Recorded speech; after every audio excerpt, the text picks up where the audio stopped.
দর্শক, রাষ্ট্রীয় অতিথি ভবন যমুনায় সিনিয়র সাংবাদিকদের সঙ্গে বৈঠক করছেন প্রধান উপদেষ্টা। বিস্তারিত জানাতে যোগ দিচ্ছেন সহকর্মী শাহ আলী জয়।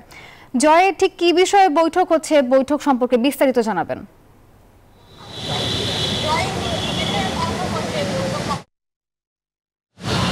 নাফিসা, আপনাকে জানিয়ে রাখতে চাই যে রাষ্ট্র সংস্কারের যে লক্ষ্য নিয়ে কাজ করছে অন্তর্বর্তীকালীন সরকার, সেই সংস্কারের স্বরূপ কি হবে সেটি নির্ধারণ করতে কিন্তু অন্তর্বর্তী সরকারের প্রধান উপদেষ্টা ডক্টর মোহাম্মদ ইউনূস দেশের রাজনৈতিক দল সহ নানা শ্রেণী পেশার মানুষের সঙ্গে বৈঠক করছেন। সেই ধারাবাহিকতাতেই কিন্তু আজকে দেশের বেশ কয়েকটি জাতীয় সংবাদপত্রের সম্পাদকরা আজ বৈঠক করছেন যমুনাতে প্রধান উপদেষ্টার সঙ্গে। আমরা দেখেছি যে প্রথম আলো সম্পাদক মতিউর রহমান, নিউজ সম্পাদক নুরুল কবির সহ বেশ কয়েকজন সম্পাদক ইতিমধ্যেই এনজিওর কিস্তি প্রথমবার বিকাশ পেমেন্ট করলেই 20 টাকা ইনস্ট্যান্ট ক্যাশব্যাক যমুনায় প্রবেশ করেছেন এবং এই বৈঠকটি শুরু হয়েছে। আমরা জানতে পেরেছি যে পরিবর্তিত এই পরিস্থিতিতে স্বাধীন গণমাধ্যমের যে চর্চা, মুক্ত গণমাধ্যমের যে চর্চা এবং সংবাদকর্মীদের যে স্বাধীনতা, তাদের মত প্রকাশের স্বাধীনতা, সেটি নিশ্চিত করার ওপরই